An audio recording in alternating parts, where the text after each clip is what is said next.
નમસ્તે વિદ્યાર્થી મિત્રો. આજે આપણે હિન્દી વ્યાકરણ અંતર્ગત વિરામચિહ્નની સમજૂતી મેળવીશું. તો સૌપ્રથમ તમે જણાવો કે પાટા ઉપર કયું વાહન ચાલે છે? પાટા ઉપર ટ્રેન ચાલે છે. ટ્રેનમાં બેસવા માટે શું લેવું પડે?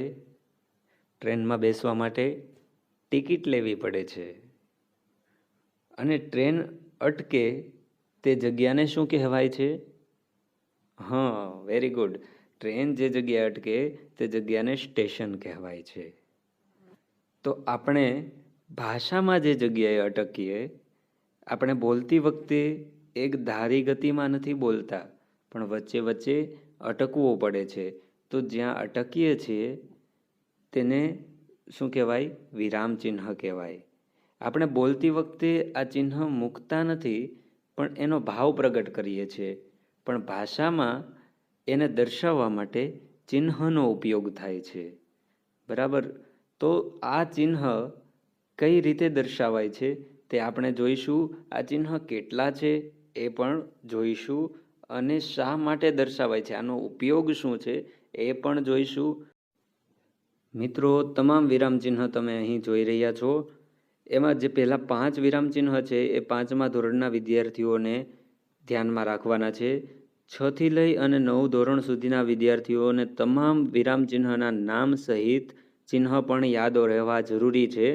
અને તમે જ્યારે લખો છો ત્યારે ખાસ કરીને આ વિરામ ચિહ્ન મૂકતા જજો, કારણ કે હું જોઉં છું લેસનમાં વારંવાર આ 6 થી લઈ અને 9મા ધોરણના વિદ્યાર્થીઓની જ આ સમસ્યા છે કે પ્રશ્નાર્થ ચિહ્ન ન કર્યું હોય, પૂર્ણ વિરામ ન કર્યું હોય, ખબર હોય છતાં નહીં કરવાનું. તો હવેથી તમે સમજી લો, પછી તમારે આ બધી જ વસ્તુ ચિહ્નોનું ધ્યાન રાખવાનું. બરાબર. આજે વ્યવસ્થિત રીતે સમજી લઈએ છીએ. તો પહેલા બધા જ વિરામ ચિહ્નોના નામ બોલી જઈએ એક વખત.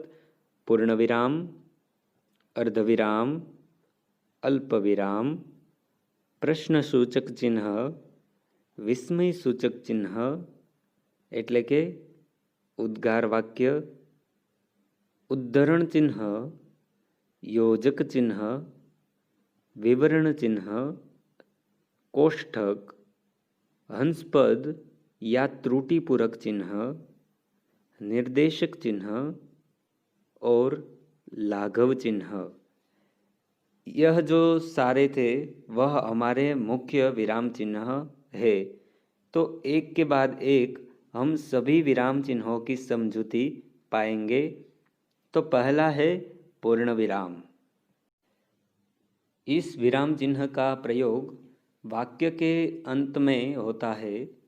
इस विराम चिन्ह द्वारा कथन या वाक्य की पूर्णता का बोध होता है. जब वाक्य पूर्ण होता है तभी यह चिन्ह लगाया जाता है. उदाहरण के तौर पर हम देखेंगे, बच्चे मैदान में खेल रहे हैं. यहाँ पे वाक्य पूरा हुआ, मैदान में खेल रहे हैं, वाक्य पूरा हुआ मतलब पूर्ण विराम लगाया. ठीक है. इस तरह मैं पत्र लिख रहा हूँ, तो यह वाक्य पूरा होने के बाद पूर्ण विराम लगाया गया. तो विधान की पूर्ति जब होती है, वाक्य पूर्ति जब होती है, तब यह विधान हमें अवश्य लगाना है. आप देख सकते हैं, यह है अर्धविराम. इस तरह दर्शाया जाता है. तो उसका उपयोग क्या होता है? तो जब पूर्ण विराम से पहले तथा कम समय के लिए रुकना होता है, तब वहाँ अर्धविराम चिन्ह का प्रयोग किया जाता है.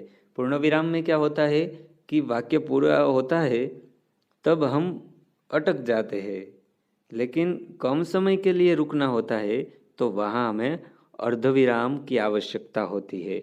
देखिए, वाक्य उदाहरण के द्वारा हम समझेंगे. जिसे मैं अपना घनिष्ठ मित्र समझता था वही मेरा दुश्मन बन गया. જેને હું મારો પાક્કો મિત્ર સમજતો હતો એ જ મારો દુશ્મન બની ગયો. कल मेरे मित्र आए, हम घूमने गए, हमने बहुत मज़े किए. तो यह सारे वाक्य जो है ये इसमें जहाँ जहाँ हम अटकते हैं वहाँ अर्धविराम लगाया जाता है. और आपको एक बात बता दूँ कि अर्धविराम और अल्पविराम दोनों अलग है. अल्पविराम का उपयोग समझेंगे. यह अल्प विराम है। अल्प विराम का अर्थ होता है बहुत कम समय के लिए रुकना। पहला क्या था? अर्धविराम में कम समय के लिए रुकना था, अल्प विराम में बहुत कम समय के लिए रुकना होता है। पढ़ते या बोलते समय जहाँ कम समय के लिए रुकना पड़ता है वहाँ इस चिन्ह का प्रयोग होता है। इसका प्रयोग एक ही तरह के दो शब्दों के बीच भी किया जाता है और संबोधन सूचक शब्दों के बाद भी किया जाता है। उदाहरण से समझेंगे, मेज पर आलू, केला और अमरूद रखे हैं। तो यहाँ पे हमने देखा कि आलू के बाद जो है अल्प विराम लगाया गया। इसी तरह दूसरा वाक्य देखते हैं हम, रवि इधर आओ। तो ये दूसरा वाक्य है, वह संबोधन वाक्य है। रवि को बुला रहा है, रवि इधर आओ। तो वहाँ पर भी संबोधन करते समय भी अल्प विराम लगता है। तो अल्प विराम का उपयोग क्या है? एक जैसे कई जो शब्द होते हैं, हिंदू, मुस्लिम, सिख, ईसाई, ऐसे हम पंक्ति में रखना चाहते हैं तो उसमें अल्प विराम लगेगा। और दूसरा है संबोधन, किसी को संबोधन करना है तो उसमें भी अल्प विराम रखना पड़ेगा। और अल्प विराम से क्या होता है? बहुत कम समय के लिए हमें वहाँ रुकना होता है। जब हम पढ़ते हैं तो अल्प विराम जहाँ आता है वहाँ रुकना होता है, एक गति से नहीं चलना। ठीक है, अब से ध्यान रखिएगा, अल्प विराम का उपयोग आपको पता चल गया है। आगे देखते हैं। आगे का जो चिन्ह है उसको कहते हैं हम प्रश्नसूचक चिन्ह या प्रश्नार्थ चिन्ह। यह चिन्ह प्रश्नवाचक वाक्यों को दर्शाने के लिए होता है। उदाहरण के तौर पर, तुम कब तक वापस लौटोगे? क्या मैं कक्षा में आ सकता हूँ? तो આ બે જે વાક્ય છે એમાં પ્રશ્ન છે, કોઈ પણ પ્રશ્ન હોય એમાં આપણે પ્રશ્નાર્થ ચિહ્ન લગાવીએ છીએ। તે તમને ખબર છે, तुम्हारा नाम क्या है, तुम कौन सी कक्षा में पढ़ते हो, तुम्हारा रोल नंबर कितना है, क्या तुमने पाठ्य पुस्तक ले लिए। तो यह सब वाक्य है, उसके पीछे उसके अंत में प्रश्नसूचक चिन्ह लगाया जाएगा। હા, આ તમે જે જોઈ રહ્યા છો એ વિસ્મયાદિબોધક ચિહ્ન છે। આ બહુ મોટું નામ છે। આ સિવાય આનું નામ બીજું છે આશ્ચર્ય ચિહ્ન, જેને આપણે આશ્ચર્ય ચિહ્ન તરીકે ઓળખીએ છીએ। આનું બીજું નામ વિસ્મયાદિબોધક ચિહ્ન છે। ત્રીજું નામ છે ઉદ્ગાર ચિહ્ન। તો આ બધા એક સમાન નામ છે, એ યાદ રાખજો પાછા। तो उनकी व्याख्या देखते हैं। हर्ष, घृणा, शोक, विस्मय आदि भावों को प्रकट करने के लिए तथा संबोधन के लिए जिस चिन्ह का प्रयोग किया जाता है उसे विस्मयादिबोधक चिन्ह कहते हैं। हर्ष एटले आनंद, आनंद दर्शावવો હોય तो आ चिन्ह करवो पड़े।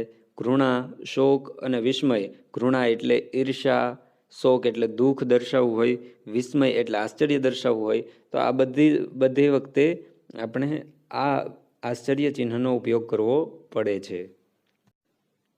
ઉદાહરણ જોઈએ, અરે कहाँ चल दिए। तो अरे પછી આમ આશ્ચર્ય છે, આના કારણે આશ્ચર્ય મૂક્યો। છી છી इतनी गंदगी कैसे।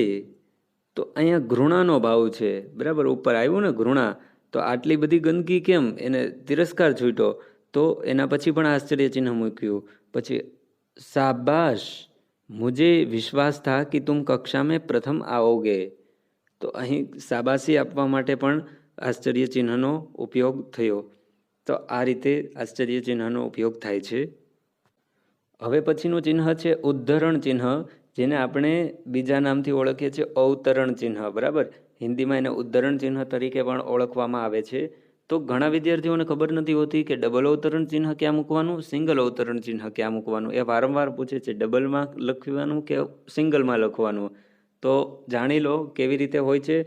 ડબલ અવતરણ ચિહ્નનો ઉપયોગ કોઈકે વાક્ય કીધું હોય અને એનું એ જ વાક્ય કંઈ પણ પરિવર્તન કર્યા વગર આપણે મૂકવાનું થતું હોય તો ત્યાં ડબલ અવતરણ ચિહ્ન આવશે।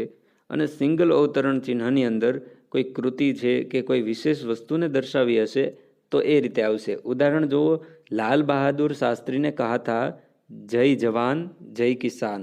તો જે આ નારો છે એ લાલ બહાદુર શાસ્ત્રીનો, એ એવો ને એ જ જે શબ્દ કહ્યા હતા એ એવા ને એવા જ છે। આથી એને ડબલ અવતરણ ચિહ્નમાં દર્શાવ્યા। मधुशाला हरिवंश राय की श्रेष्ठ काव्य कृति है। तो मधुशाला जो है वह काव्य कृति है। तो यह विशेष काव्य कृति को दर्शाने के लिए सिंगल अवतरण चिन्ह का प्रयोग किया गया है। योजक चिन्ह, ध्यानથી જુઓ, આ યોજક चिन्ह છે। दो या अधिक शब्दों को जोड़ने, तुलना करने, युग्म शब्द आदि में योजक चिन्ह का प्रयोग किया जाता है। એટલે કે બેથી વધારે શબ્દને જોડવા માટે, તુલના કરવા માટે એકબીજાની, અને યુગ્મ શબ્દ જેમ કે સુખ દુઃખ, દિવસ રાત, આ બધા શબ્દો, તો આ બધામાં યોજક ચિહ્નનો ઉપયોગ થાય છે। જોઈએ મજદૂર દિન રાત કામ કરતા હે, તો દિન રાત શું છે? યુગ્મ શબ્દ છે, બંને સાથે જ હોય। એવી જ રીતે સુબહ ઉઠકર માતા પિતા કો પ્રણામ કરો, તો આ બંને શબ્દને જોડી દીધા, માતા અને પિતા, તો જોડવા માટે પણ યોજક ચિહ્નનો ઉપયોગ થાય છે। એવી જ રીતે તુલના કરવા માટે, ઉદાહરણ તરીકે જોઈએ તો અમીર ગરીબ, તો અમીર અને ગરીબ બંનેની તુલના થતી હોય, તો ત્યાં આપણે વચ્ચે આ યોજક ચિહ્ન મૂકીએ છીએ, તો ત્યાં તુલના થઈ શકે છે। તો ત્યાં પણ આપણે આ યોજક ચિહ્ન મૂકવું જરૂરી બને છે। તેના પછીનું ચિહ્ન છે વિવરણ ચિહ્ન।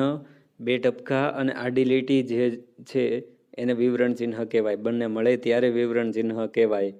તો એનો ઉપયોગ શું છે? तो कि किसी विषय अथवा बात को समझाने के लिए अथवा निर्देश करने के लिए विवरण चिन्ह का प्रयोग किया जाता है। कोई पण बात समझावी होय, एनो निर्देश करवो होय, तो आ विवरण चिन्हनो उपयोग थाय। उदाहरण तरीके संज्ञा के 3 प्रमुख भेद होते हैं।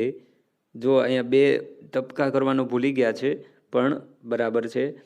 क व्यक्तिवाचक, जातिवाचक और भाववाचक। तो આપણે સંજ્ઞાના ભેદ દર્શાવવા માટે વિવરણ ચિહ્ન ઉપયોગ કર્યો। એટલે કોઈ પણ વ્યાખ્યા આપણે દર્શાવી હોય, દાખલા તરીકે વિશેષણ એમ કહી અને આપણે વ્યાખ્યા દર્શાવી છે, તો વિશેષણ પછી વિવરણ ચિહ્ન આપણે મૂકીએ છીએ।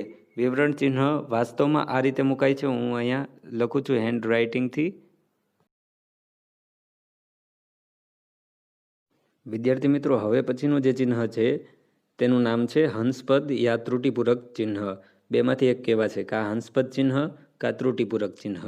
ત્રુટિપૂરક એટલે આપણી જે ભૂલ હોય એને સુધારવી હોય, તો આ ચિહ્ન મૂકી અને આપણે સુધારી શકીએ। जब लिखने में कोई अंश छूट जाता है तो उसे लिखने के लिए इस चिन्ह का प्रयोग किया जाता है। हम देखते हैं, सुदीप अच्छा लड़का है, लेकिन हमको लिखना था सुदीप बहुत अच्छा लड़का है। तो उसको कैसे दर्शाएंगे? तो सुदीप और अच्छे, अच्छा, उसके दोनों के बीच में त्रुटिपूरक चिन्ह लगाएंगे और ऊपर, उसकी ऊपर लिखेंगे बहुत। इसका मतलब क्या हो गया कि सुदीप बहुत अच्छा लड़का है। इस तरह नीरा आएगी, उसके बीच में हमने त्रुटिपूरक चिन्ह लगा दिया, तो ऊपर लिख दिया कल, तो क्या बन गया? नीरा कल आएगी। समझ में आ गया? तो समझाई गયું હશે કે જે ત્રુટિપૂરક ચિહ્ન છે એ બે શબ્દોની વચ્ચે મૂકી દેવામાં આવે અને તેની ઉપર જે સાચો શબ્દ હોય તે લખી નાખવામાં આવે તો પણ એ ચાલે છે। હવે પછીનું ચિહ્ન છે નિર્દેશક ચિહ્ન। તેની વ્યાખ્યા જોઈએ। निर्देशक चिन्ह का प्रयोग कथन, उद्धरण और संवादों में तथा उदाहरण शब्द के बाद या विवरण देने से पहले किया जाता है। तो विवरण निर्देशक जे चिन्ह है ए योजक चिन्ह जेवुं लागे छे, बराबर। योजक चिन्ह और निर्देशक चिन्ह बंने समान है। तो एनो उपयोग कई रीते छे? तो जोयो अहींया कह्युं छे कथन, उद्धरण और संवाद में आ थाय छे। तो क्यारे होय छे? तमे जोशो कि नाटक होय, कोई पण नाटक, तो एमां जे पात्रनुं नाम होय एना पछी जे चिन्ह मूकवामां आवे छे आडी લીટી तरीके, ए जे चिन्ह छे ए आ निर्देशक चिन्ह छे। दाखला तरीके राम पछी आडी લીટી, राम बोलता होय तो एना पछी आडी લીટી जे मूकवामां आवे छे एने कहेवामां आवे छे आ निर्देशक चिन्ह। समजायुं? बिल्कुल अहीं सरस मजानुं उदाहरण आप्या छे। राम बोला, मैं बेईमानी नहीं कर सकता।